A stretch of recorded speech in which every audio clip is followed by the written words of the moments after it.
You're listening to an Airwave Media Podcast.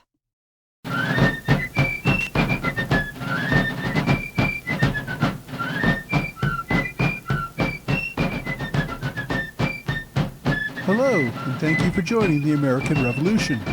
Today, episode 51, The Portsmouth Alarm.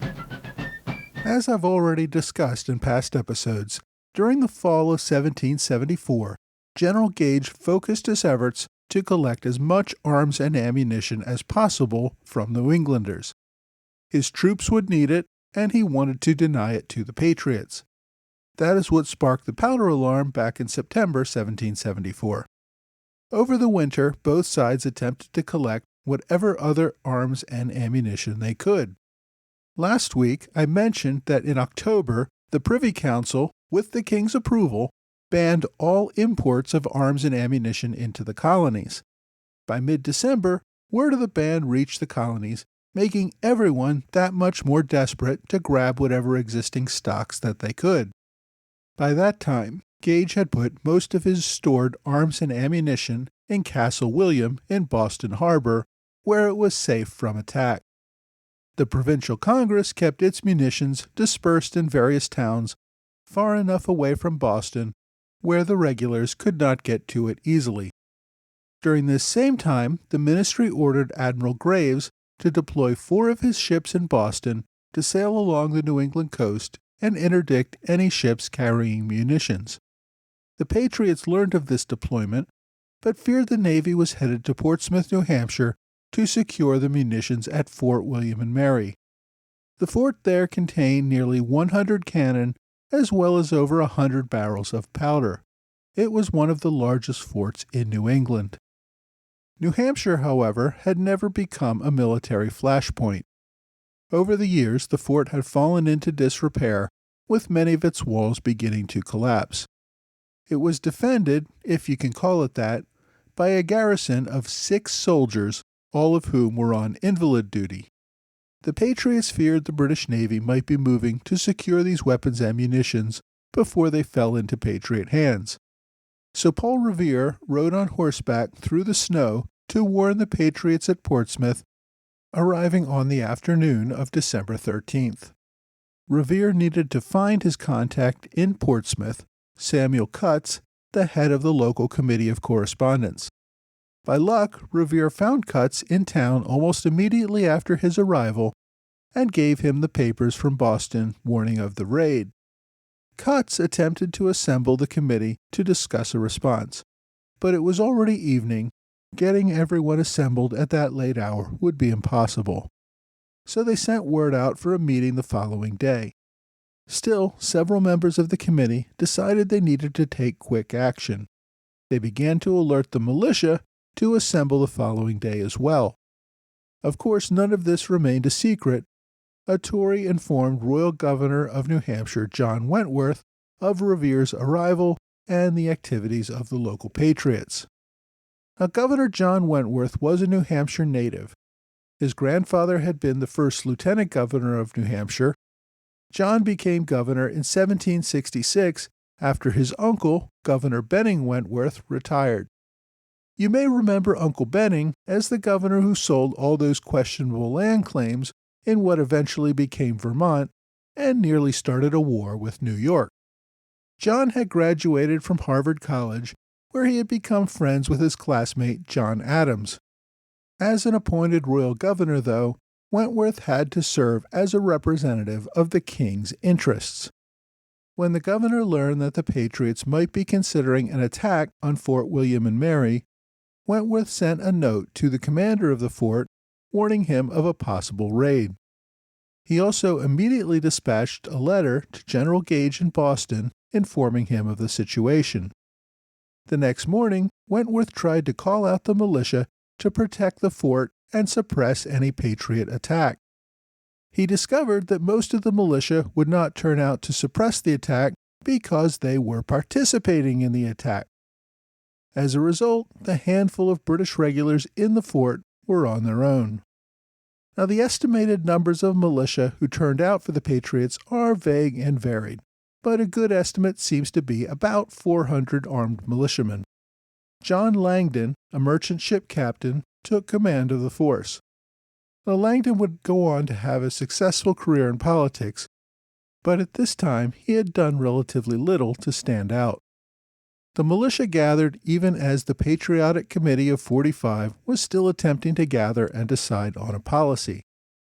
The members of the militia were not waiting for guidance.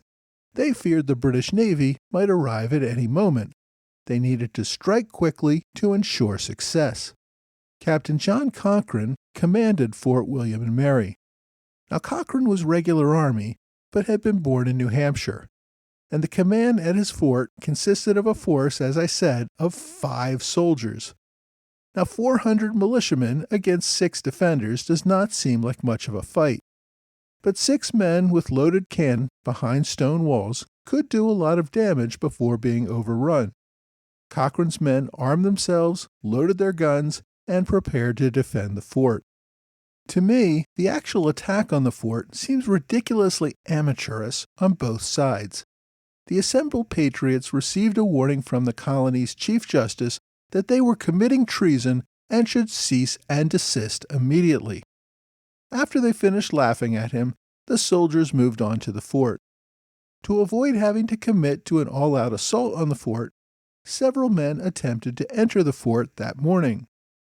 Despite the governor's warning the evening before that an assault was imminent, Captain Cochrane invited 2 men in who wanted to discuss some personal business. A short time later, a 3rd man joined them, looking for the first 2. Then 3 more showed up and were also invited into the fort. Cochrane now had invited 6 suspect men, the same number as he had to defend the fort.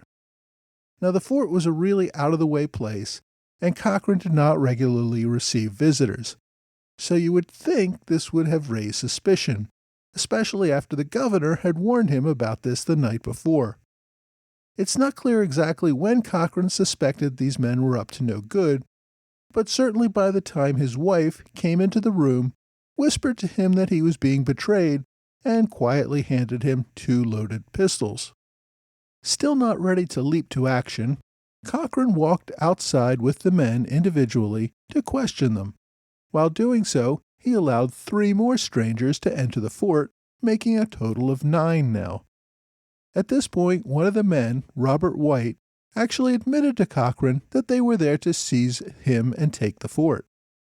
Cochrane did not try to take the men prisoner, but instead simply requested that they all leave the fort. The men decided not to seize the opportunity to overpower the garrison, but instead complied and left peaceably. A short time later, 2 more men arrived at the fort offering to help. Now, Cochrane accepted their offer and put them on the line with his other 5 defenders. I'm not sure exactly why he trusted these 2 men. Perhaps he knew them well and knew their politics. In the records of later events, it's not really clear whether they helped defend the fort or helped the other side once fighting started. Around 3 p.m., about a dozen men, armed and marching in ranks, approached the fort and requested entry. Cochrane asked them why, but they refused to say. Cochrane this time at least had the good sense to tell them they needed to leave. A short time later, Langdon, commander of the Patriots, and White, who had previously entered the fort and told Cochrane that they had been there to seize him, both asked for entry. Langdon informed Cochrane that he was there to take the powder. Cochrane told him that he could not do so without an order from the governor. Langdon responded that he had forgotten to get an order, but was going to do so anyway. He made clear that his men intended to take the powder by force. Cochrane made clear that they would do so over his dead body and asked them to leave. The 2 men then left the fort, but while they were discussing the matter with the commander, most of the Patriot militia had gotten under the walls of the fort where it was impossible for the defenders to shoot at them. Just after Langdon and White left the fort, the troops began to storm the walls. The defenders fired their cannon, though they used solid shot, which is usually used against ships, rather than grape shot, which is more effective against people. Although they were at point-blank range, the attackers saw the cannon about to fire and ducked out of the way. None of the 3 cannon hit anyone. Next, the defenders fired a musket volley. Although they had at least dozens of muskets on hand, they did not bother to preload all of them for rapid firing. They fired their volley and then had to stop and reload. Taking that moment, the attackers rushed forward and engaged in hand-to-hand combat. They quickly took down the defenders and disarmed them, all except for Captain Cochrane, who backed himself against the wall and continued to fight with his bayonet despite being surrounded. Eventually, a man climbed the wall behind him, jumped down on him, and took him prisoner. Despite the exchange of fire, no one was killed or seriously injured. Cochrane inflicted a bayonet wound on one attacker in the arm, but he recovered. One of the attackers had fired a pistol point blank at a defender, but the pistol had misfired. As a result, everyone lived through the battle. Langdon then demanded the keys to the powder room, which Cochrane refused. So while holding the garrison prisoner, the Patriots battered down the door and removed all the barrels of gunpowder from the fort. They also took down the king's banner, which had been flying over the fort, an act that made clear that this was an act of war against the king. With the powder secured and removed, the intruders released the garrison and left the fort. John Sullivan, a major in the New Hampshire militia in Durham and former delegate to the First Continental Congress, received delivery of the gunpowder, which he would store inland and rather quickly distribute to various town militia units.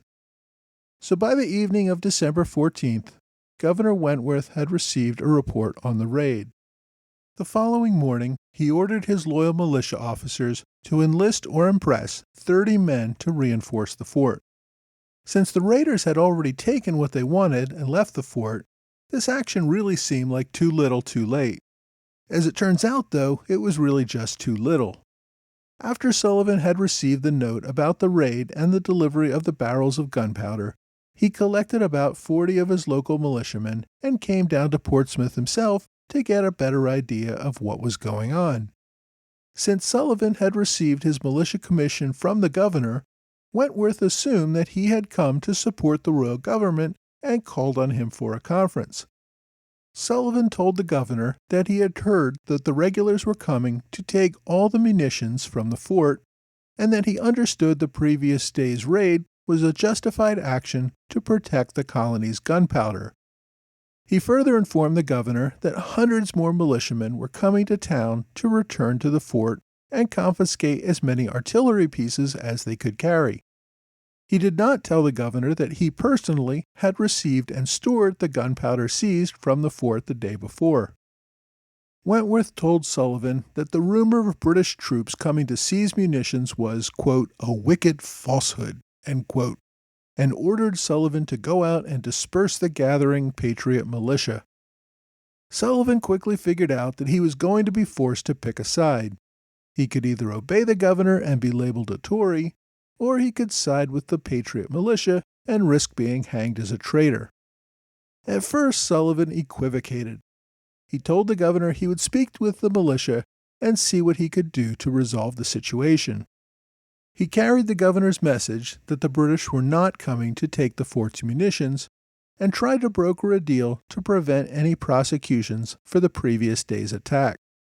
Sullivan returned to the governor with Langdon and a few others, saying that the militia was determined to return to the fort and seize the cannon, but that if the governor might be willing to pardon everyone for the previous day's raid, they might be able to prevent a second attack.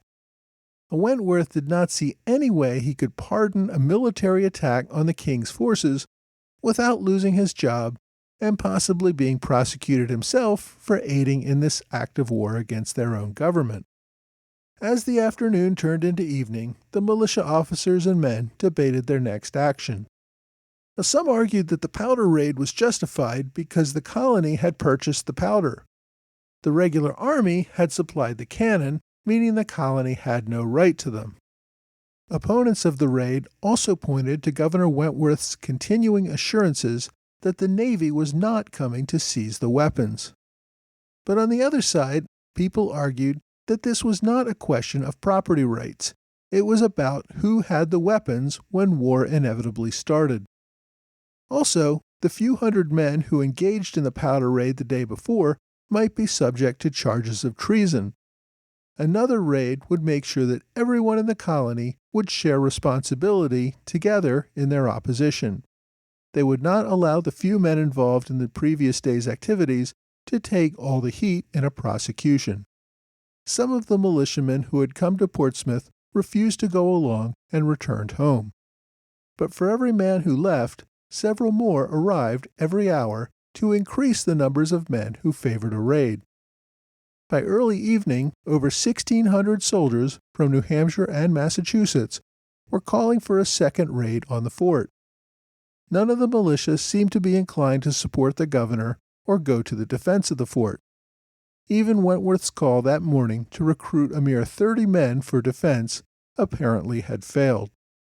Major Sullivan saw that the mood was clearly in favor of a second raid and agreed to lead the action. Around 10 p.m., he took an advance party of about 100 men out to the fort. He asked to meet with Captain Cochrane. Cochrane, realizing his position was even more indefensible than the day before, agreed to speak with them. Sullivan seemed to be acting as mediator, explaining that the militia wanted the remainder of any colonial property held by the fort. Cochrane eventually agreed to turn over colonial property as long as no personal property or property of the king, i.e. the cannon, would be taken. From Cochrane's view, there was no way to mount a defense with 6 men, several of them now wounded, against 1,600 angry militia. By cutting this deal, he hoped to protect at least some of the king's weapons, while giving the militia a few dozen muskets, most of them in poor condition, and maybe a few other things. Once the Patriots entered the fort, though, they claimed that the small pile of broken-down weapons that Cochrane presented was not nearly all of the colonial property in the fort. Over Cochrane's now futile objections, hundreds of men scoured the fort, removing any ammunition, small arms, and at least 16 of the king's cannon. They left around 70 cannon, most of which were too large to move easily. The men worked all night, removing just about anything else of military value from the fort. The following morning, December 16th, militia had departed the fort, but got stuck trying to move the artillery upriver. Everyone seemed to fear that the Navy would arrive any moment and move in to recapture the equipment. More militia moved into town, prepared to do battle with the Navy in order to give others time to move the equipment further inland. The governor and several other officials continued to make attempts to end the lawlessness, but it became clear they were only putting themselves in danger with the angry mob. By the morning of December 17th, the cannon and other equipment were all safely inland, and the militia began to return home. That evening, the first British Navy ship arrived with Marines prepared to defend the fort. By then, though, there was nothing for them to do. For a time, the governor attempted to gather intelligence to bring charges of treason against the Patriot leaders involved in the raids. In the end, though, authorities realized that even if they did manage to arrest anyone, no jail would hold them and no jury would convict them. If they managed to get a defendant to the Navy and ship them to Britain for prosecution, such an act would bring terrible retaliation. As it was, the governor, along with Captain Cochrane and several other Tory leaders, would have to flee the colony about 6 months later, first to Boston and eventually to Canada. The leaders of the raids, John Langdon and John Sullivan, would never be arrested. Wentworth revoked their militia commissions and also removed Langdon as a justice of the peace. But by that time, Wentworth's authority was dead.